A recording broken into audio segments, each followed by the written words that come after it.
If someone had told me 5 years ago that I'd be standing in my garage on a Saturday morning, organizing screwdrivers by size while my wife Kayla grabbed brunch with her friend Lauren for the third weekend in a row, I probably would have laughed and said, well, that sounds about right. Because I'm Bobby Darnell, and if there's one thing I've always been, it's predictable. I mow the lawn on Saturdays, grill chicken on Sundays, and I've used the same brand of shampoo since I was 16. Kayla, on the other hand, was a spark plug wrapped in a silk scarf. She worked in interior design, mid-market luxury with a splash of suburban sanity, as she liked to say.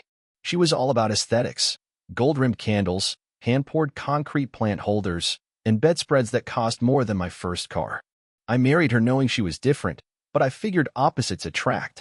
Or maybe I just liked the way she looked at me like I was something solid in a world she liked to redesign every 6 months. We met at a 4th of July cookout in Hendersonville. She was dating some guy who brought craft beer and wouldn't stop talking about his fantasy football league. I brought ribs and a cooler full of Miller Lite. She came over to my side of the patio around dusk, said, "You seem normal," and that was it. 6 months later, we were married in her cousin's backyard in Asheville, with twinkle lights and a taco truck. Fast forward 4.5 years. I know when something's wrong, even if I don't say anything right away. That's another thing about me. I wait. I observe. I let people tell on themselves, eventually. And lately, Kayla's been talking with her eyebrows more than her mouth, which is how I know things aren't great. She's been more busy, more vague, more smiley when she's around her phone than when she's around me. It's not like we're shouting or fighting. We still go to Target together on Sundays. We still watch Dateline reruns in bed. But there's this thing now, this invisible wall between us, made of little moments that don't add up. She got a new yoga mat. That's fine. But now she goes to yoga 3 times a week, and she never seems to actually sweat. She bought a second phone charger and keeps one in her car now for just in case. Here's what I know for sure. People don't change their routines unless they're changing something else. I used to work construction full-time, drywall and finish work, mostly, but these days I run a hardware store my dad started back in '86. It's not glamorous, but it's steady. People need hammers and duct tape whether they're falling in love or cheating on their spouse. And I'm good at what I do. I don't need excitement to be happy. I need honesty. I need loyalty. I thought Kayla needed those things too. Turns out, Kayla needed space. That was the word she dropped 3 weeks ago, out of nowhere, while we were driving to her nephew's soccer game. She stared out the passenger window and said, "I think I need some space to figure things out." I said, "We're in a Honda CR-V, babe. How much space are you looking for?" She laughed, but she didn't answer. I let it go. That was my mistake. Now I'm in this weird purgatory, not quite single, not quite married, just orbiting my own house like a moon with a mortgage. She comes home later. She keeps the bedroom door open when she changes, which is somehow worse than when she used to close it. She answers questions with questions. "How was your day?" I ask. "Why do you ask?" she says, with a smile that doesn't touch her eyes. There's this one photo on our fridge of us in Charleston, on our 2nd anniversary. She's in a sundress, I've got a sunburn, and we're holding milkshakes. Every time I open the fridge to get a beer or grab the mustard, that picture stares back at me like a ghost. I think part of me still believes that version of us is in there somewhere, hiding under all the sarcasm and separate calendars. But here's what you need to know about me. I don't do subtle for long. I've watched enough people drift in and out of loyalty in this town to know the signs. I've seen guys come into my store wearing wedding rings one week and not the next. I know the smell of suspicion. It's cold. It's clinical. It's the smell of someone else's cologne on a jacket that's supposedly been in the trunk for weeks. The funny thing is, I'm not even angry. Not yet. I'm fascinated. Like I'm watching a slow-moving train wreck that I'm somehow on, but from the outside.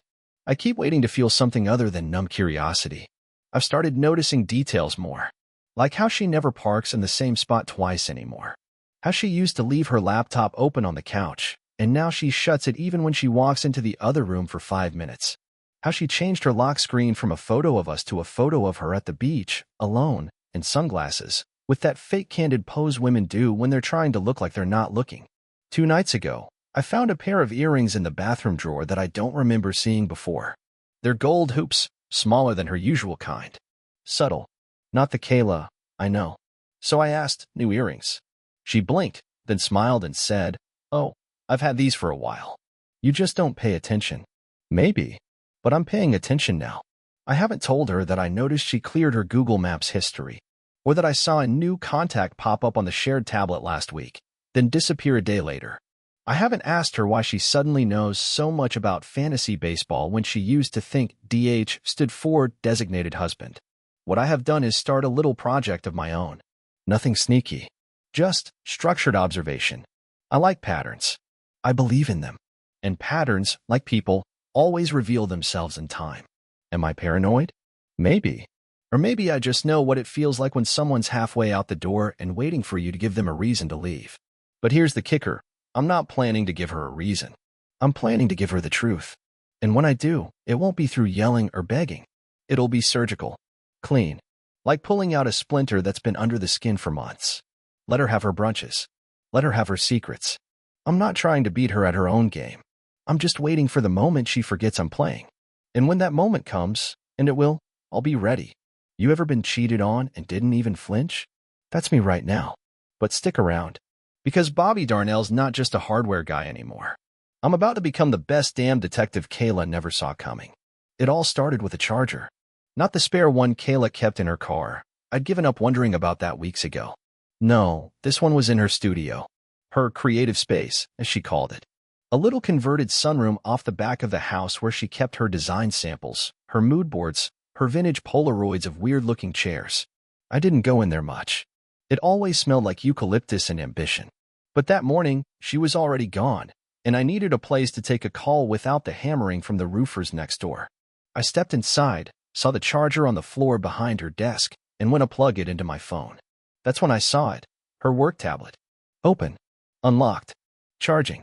Now, before you think this is going to turn into one of those, he found everything on her iPad cliches, no. I didn't go through her messages or check her calendar or look for some hidden folder named Taxes 2021 that was actually full of shirtless selfies. That would have been too obvious, too boring. No, what I noticed was the screen itself. Or more accurately, what was on the screen. It was a shared Pinterest board. Kayla has dozens of them, client projects, color schemes, weird Scandinavian couches that look like baked potatoes. But this one was different. It was titled, October Weekend Ideas, K plus N. K plus N. Not B. Not Kayla and Bobby. K plus N.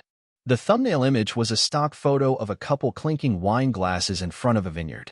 The next few pins were similar, boutique cabins in Boone, scenic hiking trails, glamping experience with private hot tubs and lantern-lit tents. And then there were 2 travel itineraries saved as images, both labeled private. One had the name Nelson watermarked faintly across the top corner. I don't know a Nelson. We don't have any Nelsons in our life. Definitely not one that Kayla would be K-plussing on Pinterest. I stared at the tablet for a long minute. I didn't touch anything. I just let the image of those curated getaways sink into my brain like warm poison. She was planning a romantic weekend.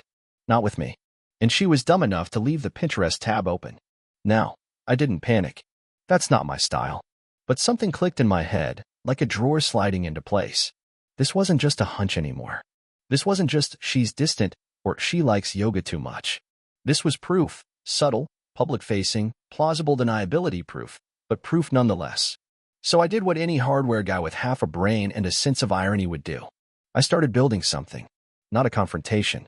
Not yet. I built a plan. First, I needed to know who Nelson was. No last name. No photos. But Kayla's not as careful as she thinks. Her phone syncs automatically to the shared laptop in our living room, the one she uses for real work when the sunroom gets too hot. I'd never bothered to check it before, but that day, I opened the browser and clicked history. She'd been searching for flight times to Charlotte, boutique cabin rentals, wine tastings, normal stuff. But buried in the mess of tabs was a link to a Google Doc labeled, Boone Packing List, Reminder for In. I clicked it. Nothing scandalous. Just a list. Hiking boots. Gray beanie. Face serum, get extra for him. That book he likes, check title. The blue sweater he loves. The blue sweater he loves? I sat back. Stared at the screen. She was packing for him. Making sure she brought a book he liked. A face serum he used. This wasn't casual. This was familiar. I closed the laptop, feeling a strange calm in my chest. The kind you get right before a storm hits. When you know you can't stop it, but at least you know it's coming. Now, I needed to identify the guy. Nelson, whoever he was, had left some fingerprints. I just had to look in the right places. So I started with her Instagram. Kayla's not a big poster, but she tags her clients, her coworkers, and occasionally the stylist she works with on shoots. Over the past month, a new name had popped up a few times in her comments at Nate Kelman Design. One post had 3 flame emojis from him. Another had a comment, "Need to get you back in front of my camera soon, fire dot." The latest one said, "Let's book Boone. I found the cabin. K plus and weekend." Bingo. Nelson wasn't Nelson. Nelson was Nate. Full name, Nathan Kelman. I clicked his profile. Freelance photographer. Based in Raleigh. Likes moody mornings and natural light. Real original. His page was full of black and white portraits of people looking sad in hats. And there, in the third row, was Kayla. Wind in her hair, gazing sideways into a foggy forest. Caption, "The only one who gets it." Well, hell. I sat back in my chair and just stared at the guy. He was younger than me, probably mid-30s, with the kind of beard that takes more effort than it's worth. In one photo, he was holding a guitar he clearly didn't know how to play. In another, he was drinking coffee in bed, shirtless, captioned, "Sundays are for depth." What does that even mean? It didn't matter. I had my man. The next move wasn't to confront Kayla. Not yet. She was still playing dress-up in her little weekend fantasy, probably picturing herself sipping wine in a robe while this dude quoted Bon Iver lyrics at her. No, I needed more. Something sharper. Cleaner. Something I could pull out like a crowbar when the time was right. So I did what every boring husband with a clipboard and a long memory does best. I made a list. I started logging the lies. Not just what she said, but how she said it. Her brunches became photo shoots. Her yoga classes were suddenly design consults. She came home smelling like cedarwood and musk, the kind of scent that doesn't come from Target candles. I noted it all. Last Thursday, she said she was going to Durham for a client meeting. Left the house in a beige trench coat and heels she only wears when she wants someone to notice her. Said she'd be home late. She was 11:45 p.m. Hair windblown, lipstick faded, and no samples in hand. The next morning, I checked the shared laptop again. Her Google history included directions from Nate Kelman Photography to Graham's Bungalow Inn. I looked it up. Quaint little spot. Rustic chic. Just out of town enough to be prided. And not once had she ever mentioned it. By Sunday, she was humming in the kitchen, smiling like she'd just solved world peace. I stood there with my coffee, watching her chop strawberries like she hadn't just spent Thursday night warming someone else's flannel sheets. I almost laughed. Because the best part was, she had no idea I knew. She was still treating me like the safe option. The man with a mortgage. The sturdy one. That's the thing with people like Kayla. They think they're so clever, staging these tiny affairs like plays no one else is watching. But I've been watching. Every cue, every line, every misbeat. And when this curtain falls, I won't be clapping.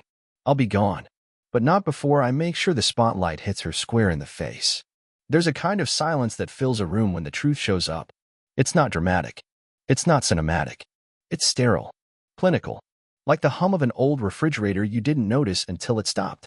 That's what our kitchen felt like Tuesday night, right after Kayla told me she was working late, again, but came home looking like a woman who just walked off a lifestyle blog's front page. She was wearing a burnt orange blouse tucked into high-waisted jeans that hugged her hips a little too well for just another long day with a client. Her makeup was too perfect, and she was still glowing like she'd just stepped out of a boutique spa. I was at the table pretending to go over payroll reports. She tossed her keys in the bowl, kissed the air 2 feet from my cheek, and said, "I'm exhausted." I said, "Bet you are." She didn't flinch. That's how far we drifted. My sarcasm didn't even register as suspicious anymore. She poured herself a glass of wine, her new favorite, some overpriced organic red she said pairs well with solitude, and sat on the couch like everything was fine. That's when I knew it was time. No more gathering clues. No more playing along. I had what I needed. Now it was just a matter of how. And since Kayla liked style and staging, I figured I'd give her a show she'd appreciate. The setup started 2 days earlier. I called in a favor from my cousin Trevor. He's a realtor and part-time drone videographer. He owed me for patching a drywall disaster at his rental property, so I cashed that favor in. Told him I needed a video shoot at the house. Not of the house in it. I didn't explain. Just said I needed a good camera, an extra set of hands, and a couple angles of our living room on Thursday night. He said, "We doing some kind of home renovation ad?" I said, "Sort of." I spent the next day putting together what I called the exhibit. Not pictures, not text threads, not screenshots. Too basic, too easy to deny. No, I wanted impact.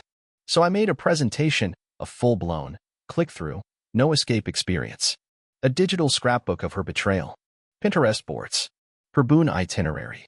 Nate's moody Instagram captions. GPS data from her shared Google location history, which, fun fact, doesn't lie, especially when you forget it's synced to a joint device. I even found a candid photo Nate had tagged at a coffee shop in Durham, and there, in the background, blurry but unmistakable, was Kayla. Same scarf she wore that morning. Holding his hand. I called the file, "This Is Us," the extended cut. Now, all I needed was the performance. So I invited her to dinner. Said I wanted to do something different. That I'd cooked. That I missed her. She bought it. Said she'd be home by 7. I could use a normal night, she told me. The irony almost choked me. I cooked. Not because I wanted to. Because I needed everything to look real. Mashed potatoes, roasted carrots, and a steak she'd barely touch. Trevor set up 2 cameras, one hidden on a shelf, the other behind a lamp. Angled just right. I told him, once she sits down and I press play, start rolling. Don't stop unless I give you the signal. He nodded, clearly thinking I'd lost my mind. At 7:18 p.m., she walked through the door. Hair perfect. Smile fake. Smells amazing, she said, slipping off her coat and tossing it, surprise, not on the hook. I poured her a glass of wine, handed her a plate, and invited her to sit across from me. She looked surprised. You sure everything's okay? She asked. You're being very composed. I smiled. Why wouldn't I be? She laughed, nervous now, but still not getting it. She picked at her steak, complimented the seasoning, and started telling me a story about a difficult client. Total nightmare. Didn't know the difference between eggshell and bone white. Halfway through, I interrupted. Hey, I said. Before you go on, there's something I want to show you. It's about us. She blinked. Us. Yeah, I said. Think of it like a look back. You know, where we started. Where we are. Where we're going. She smiled. Like a memory lane kind of thing? Exactly. I pulled the tablet from under the table, opened the presentation, and turned it toward her. Slide 1. Our wedding photo. Her smile softened. Oh, this is sweet. Click. Slide 2. A screenshot of her Pinterest board. K+N. She froze. Click. Slide 3. Nate's Instagram post. Her in the forest, captioned. She's the only one who gets it. Her eyes narrowed. What is this? Click. Slide 4. The Boone itinerary with her notes. Face serum, extra for him. Click. Slide 5. GPS route from our house to Graham's bungalow in. Click. Slide 6. A side-by-side photo comparison of her scarf on the day she met a client, and the photo from the coffee shop where she was sitting with Nate, hand in hand. She stared. I stared back. Neither of us spoke. Trevor, behind the wall, was filming. Silent. Still. I leaned forward. I know, Kayla. I've known for weeks. You're not slick. You're not mysterious. You're not even careful. She opened her mouth, then closed it. I kept going. You picked a guy who spells light with a Y and calls brunch a spiritual cleanse. You think this is the big love story of your life? This? Him. Her hands were trembling now. Bobby. I don't know what you think you'll. Oh, don't start. Don't insult both of us. You know exactly what I found. You left a trail like a raccoon in flour. She looked down, then back up. I didn't mean for it to happen. I snorted. You accidentally built a Pinterest board for a weekend getaway with a guy who posts shirtless latte pics? Must have been a real accident. I was lonely. No, you were bored. That's different. And instead of telling me the truth, you turned your life into some DIY soap opera. I stood up and circled the table slowly. You want to know the real punchline?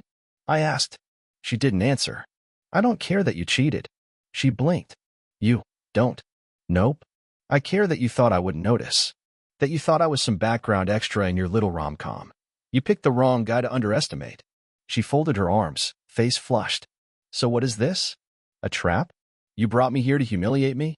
I shook my head. No, Kayla. I brought you here to end this. Cleanly. With receipts. You're free to go be with Nate. I won't stop you. I won't beg. She stood, angry now. You think this makes you noble? Filming me? Gathering evidence like I'm some criminal? No, I said. It makes me smart. Because tomorrow, when your friends ask what happened, and you try to paint me as the distant, boring husband, I'll have a video. I'll have this. She took a step back. I'm not going to use it, I said, unless you lie. To me. Or to anyone else. And if you do? This video gets emailed to your parents, your coworkers, and every single person who ever liked your #InteriorInspo posts. She swallowed. You leave with your things. I stay in the house. The lease is in my name. The car's in my name. You walk, Kayla. You don't run. Her voice was barely a whisper. You really planned all this? I nodded. I told you, I like structure. And just like that, it was over. She left 20 minutes later without touching her wine. Trevor packed up the cameras in silence. I told him I owed him another drywall job. He said, Bobby, that was the coldest thing I've ever seen. I just shrugged. It wasn't cold. It was clarity. And now? Now comes the part where I remind her who she married. And who she lost. The thing about revenge, real revenge, is that it's never loud. It's not broken glass or raised voices. It's not slashing tires or throwing clothes on the lawn. That's theater. I wasn't interested in putting on a show for the neighbors. My revenge wasn't about rage. It was about precision.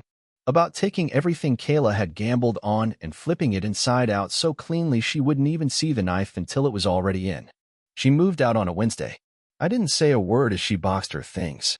Just leaned against the doorframe with a cup of coffee, watching her struggle to decide if she should take the jade plant or leave it behind. The one I watered every Thursday while she was off getting drinks with her coworkers. She took the plant. Told me she'd probably stay at Lauren's for a bit. Sure. I didn't ask about Nate. She didn't offer. That night, I changed the locks. Called the utility companies. Transferred the remaining bills under my name. By Friday, she no longer existed on paper in this house. She'd gone all in on her affair. Now she could live with it. Except, she didn't. Because what Kayla didn't know was that her exit wasn't the end of the story. It was the beginning of mine. Let me back up. Kayla had spent the last 6 months building a little online life. Nothing crazy, but curated. She'd been growing her design profile slowly, posting behind-the-scenes shots from projects, tips on lighting, aesthetic product links, that sort of thing. She'd even pitched herself to a local lifestyle magazine as an up-and-coming Southern creative voice. They bid. Gave her a 3-month guest column called Layered Living with Kayla Darnell. Yeah, my last name. Now, here's where it gets fun. See, a few weeks before I confronted her, she'd asked if I could help her with a website. Nothing fancy. Just a landing page. I'd build our store's website myself, HTML, SEO, the whole deal, and she figured I'd do hers too. I agreed, because back then I was still pretending I didn't know she was cheating. So I built it. I registered the domain in my name. I linked all the social channels through an admin portal only I controlled. She supplied the content. I added it. All her precious brand language, her photos, her Kayla-isms. She trusted me with her image the way she stopped trusting me with her heart. That was her mistake. After she moved out, I didn't touch the site for a few days. Let it breathe. Then I logged in. And I rewrote it. Nothing drastic. I didn't accuse. I didn't slander. That would have been too obvious. No. I simply reworded her bio, changed a few headers, swapped a handful of quotes. The homepage now read, Design should tell the truth, even when it's uncomfortable. Her About Me section featured a new pull quote. I believe in transparency, accountability, and knowing when you've made a mess you can't stage away. Beneath it, a gallery of interior design images, all intact. But the captions were different now. Every home tells a story. Some just don't have happy endings. Light and space matter. So does honesty. Don't just decorate your life. Live it. Nothing slanderous. Nothing you could sue over. But enough to make anyone scrolling think, wait, what happened here? Then I connected the site to a new Instagram account at Layered Lies. It looked like a fan account at first, same tone, same branding. But the posts told a different story. Juxtaposed her design photos with Nate's Thirsty Forest shoots. Pinned screenshots of her Pinterest board with the K+N trip ideas. Quoted Nate's captions, she's the only one who gets it, alongside pictures of our wedding day. I didn't add commentary. Didn't say, look what she did. I let it breathe. People filled in the blanks themselves. Within 72 hours, At Layered Lies had 3,000 followers. By the end of the week, the lifestyle magazine emailed her to pause the column indefinitely while we reassess our contributor guidelines. Turns out, Integrity still matters when your brand is built on curated authenticity. But that wasn't even the best part. The best part came from her own hand. See, Kayla hadn't changed her email passwords. Not the one connected to the website anyway. And in her inbox was a message from a home goods company, an affiliate brand she'd been trying to partner with. Subject line: excited to collaborate. They wanted to set up a call. Finalize the contract. Feature her on their homepage. I replied, "Hi there. I've decided to take a step back from sponsored content for now and reflect on how I present myself online. Thanks for the interest. Best of luck." Signed it, Kayla. Politely. Then deleted the original thread. She never saw it coming. By the second week, the At Layered Lies page was being reshared by local bloggers, snarky meme accounts, and even a regional design podcast that dissected the unraveling of Southern lifestyle branding in real time. Someone messaged me, anonymously, asking if I was the account owner. I didn't respond. Why would I? I wasn't trying to go viral. I was just setting the record straight. Quietly. Surgically. Meanwhile, Kayla was still trying to control the narrative. I know because Lauren texted me, "We're not friends, but we're civil," and said, "Just so you know, Kayla's telling people you manipulated her." That she was emotionally cornered and had no other choice but to leave. I laughed. Then I sent Lauren a link. Just the site. No caption. She left me on read. 2 days later, Nate posted a vague, sad black and white photo of himself holding a cracked coffee mug with the caption, "Nothing gold can stay." Kayla didn't comment. Then, silence. I don't know if she knows I did it all. I don't really care. Because it wasn't about making her suffer. It was about showing her that I saw everything. That I understood everything. That I wasn't just the man in the background of her carefully staged life. I was the one holding the camera the whole time. She wanted an exit? I gave her one. She wanted to burn it down? I just made sure everyone saw the flames. And I didn't have to scream. I just opened the window and let the smoke speak for itself.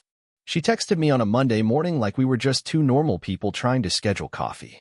"Hey, can we talk sometime this week? I'd really like to clear the air." Clear the air. Like we'd had a minor disagreement over what show to watch on Netflix, and not that she detonated our marriage with a photography-loving side piece and a Pinterest board. I didn't respond for 2 days. She followed up, "I'm not trying to fight. I just want to talk. 1 hour, that's all." I said fine. Thursday, 6 o'clock, the house. She said thank you. Added a little smiley face. Like we were reconciling or something. What she didn't realize was, I wasn't setting the table for peace. I was setting it for clarity. She showed up right on time, of course. Dressed in some loose, casual luxe outfit meant to suggest both effort and ease. She still had that thing, the way she dressed like she was perpetually 5 minutes from a lifestyle shoot. Hair perfectly tossed, no doubt done in front of the same mirror she used to fix her lies. I let her in, nodded toward the living room, and sat across from her on the couch. Not beside her. Across. She took the hint. "So," she said, trying a smile, "thanks for letting me come over. Not here for gratitude, Kayla. You said you wanted to talk." She nodded, took a breath like she was about to pitch me a business idea, and started. "I know I made a mess of things. And I'm not here to deny that. I think we owe it to each other to be honest now. You and I, we've got too much history to leave it like this." I didn't move. She continued, sensing the cold air but pushing through anyway. "I've been thinking a lot about the past year. How disconnected we got. And I'm not saying that excuses what I did. But I need you to understand, it didn't start out as an affair. It started as a connection. A connection. Like she'd stumbled on a free trial subscription and accidentally ended our marriage. I let her keep going. Nate he listened to me. In ways I felt like you hadn't in a long time. He saw me. Not as your wife or as someone who does the laundry and picks out paint swatches. As me. I almost laughed. Paint swatches. That's what she thought marriage boiled down to, a chore list, and a man who didn't say, wow, every time she walked into her room.